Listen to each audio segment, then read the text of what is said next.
Lady Boulay, and I hope you're having a wonderful day. Thank you for your support. Thank you for subscribing to the channel. Thank you for your thumbs up, for your comments, and thank you for sharing the videos. Thank you for all you do to support the channel. And yes, we are commanded to love one another, whether we want to or not, or whether we agree with each other or not. So I've got to address these people who came into my comment section talking about, I hate Meghan Markle, and why do you hate Meghan Markle, and Meghan Markle wasn't trying to pass for white, and Meghan Markle is this. These are fanatics. This is a social media platform, and we discuss views and alternate ways of looking at things. Let me quickly say again, I do not hate Meghan Markle. I will admit that I find her interesting and also courageous. I think Meghan has had to undergo a cultural shock that I don't think she was prepared for. She had lived in the United States all of her life as a white passing biracial. When I say that, it's because Meghan always dated white men. Meghan joined a white sorority. Meghan's best friends were white. Meghan has now married 2 white men. Even her mother married a white man. So there would be no reason for her not to try to pass for white or be a white passing biracial if she wanted to be. And I'm not holding it against her because Meghan has never dumped on the Black American community. So she's in good standing with me, for what it's worth. But Meghan came to me as a pleasant surprise.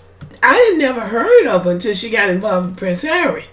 And so I followed it because I wanted to see how that was going to work out. Because I've been following the royal family since Princess Diana, and maybe even before. And it's really kind of astonishing to me now to see the House of Windsor becoming a sham of what many people thought it was. I think people thought they were regal, had class and dignity. They're none of that. From what we can see in the media and based on what Harry and Meghan said, and I don't believe they're lying on them. But when I say that I believe that Meghan thought she was going to go over there and fit in because Meghan had been fitting in the United States with the white society that she wanted to fit in with. So I believe she thought she was going to fit in with those people because I think she thought those people were much better educated than they are, that they were more kind and sophisticated than they are, and that they were, what we're going to call it, we don't want to say non-racist, but they were more open-minded, that they were, I won't say liberal because they're British. I'm not sure you would call them liberal. I don't believe she thought they had the attitudes toward race that they have, given the fact that they are dependent on those African and Caribbean nations to keep them afloat. And that's just what it is. The Africans and the Caribbeans don't need them. They need those countries. But they will accept your resources and anything that can take out of your country, but they don't want to accept you. That's what's coming across to me. I don't believe Meghan realized that. Now, having realized that that ism that we call race can be found in some very unlikely places, I think Meghan had some serious decisions to make, as she spoke about in her interview with Oprah Winfrey, that infuriated the British because she exposed them for what she saw them to be. So they made a decision that, first of all, they're going to stay together. They're going to keep their family together, and they are going to survive and thrive. That is what they're doing now. But I want to point out that it was the Black American community that gave them a landing pad and an anchor, because between the British press and the operatives in that Buckingham Palace mafia, they would have destroyed these two. A man just said a few days ago that wrote a book about them, he said they have to be obliterated. So you know what that means. So now they are on a quest to prove the British royal family that you're not going to bring us down. But the Black American family was the one that initially gave them their landing and their protection, which was what they needed. They had money, but they needed friends. And all of those white friends that Meghan had abandoned her. So then it was the black people to the rescue. Now y'all can challenge me on this if you want to, you Meghan fanatics. But I was following this story just like everybody else. So I pretty much think, well, prove me wrong. Prove me wrong. But anyway, Harry has been forced to put on his white man hat. And he has done it with a vengeance. He knows exactly what he has to do to deal with his father and his brother. And he is doing it. And he has proven to them that they can play dirty, and he can too, because he's playing dirty with them. I won't say dirty in the way that we would call it dirty. We just see they're just going about their lives.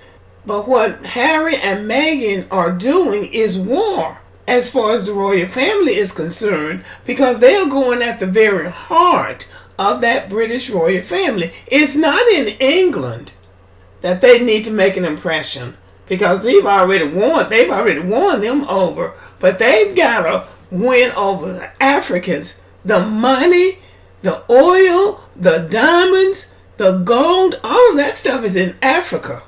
And they're counting on that stuff. People think, oh, no, they don't need the Africans.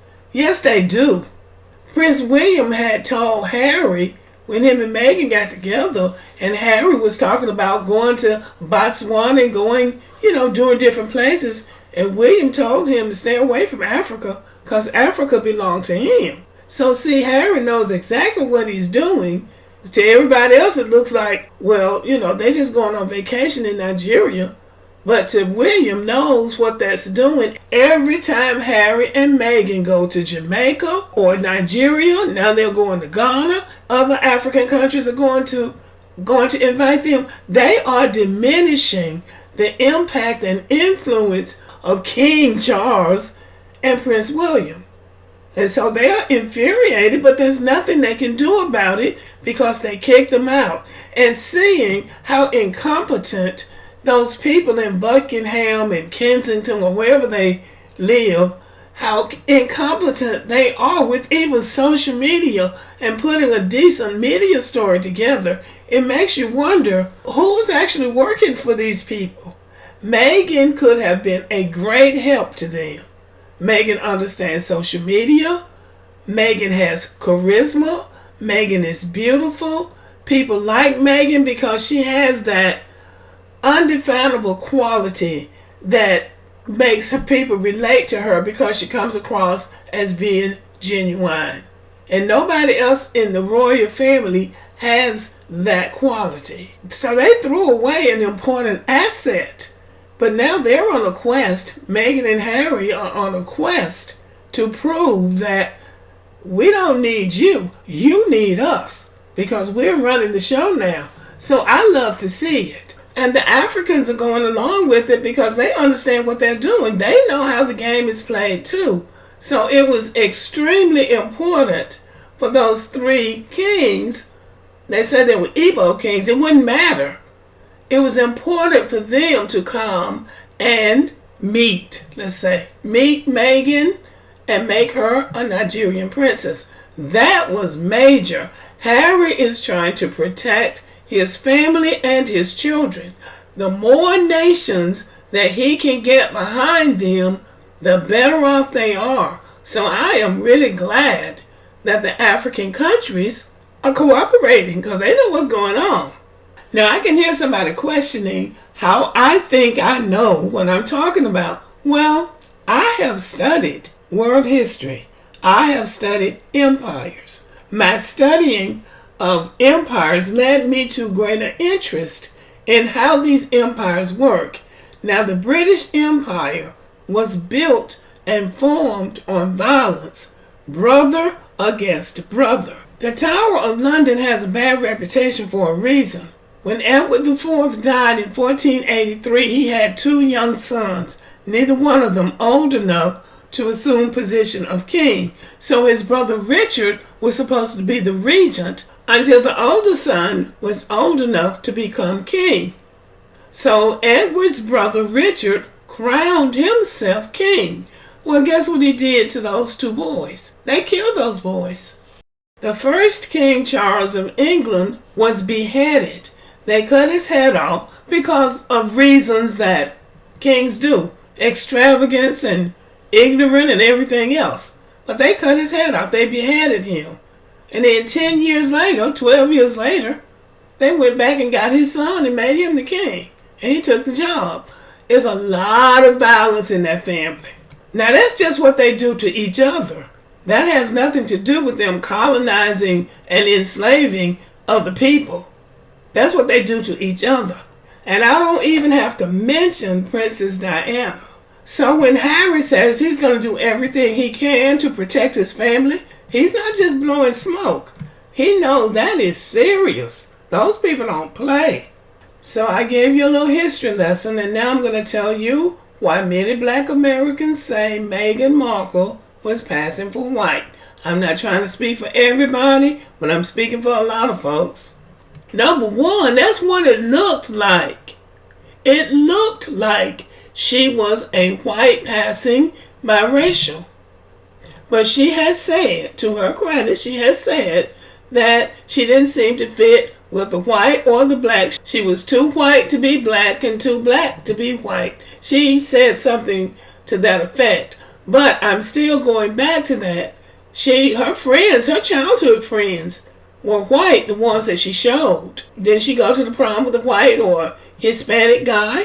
She went to a white university primarily. We didn't expect her to go to an HBCU, but she pledged a white sorority. And her friends, she was surrounded by white women, always. And then she married one white man and turned around and married another one.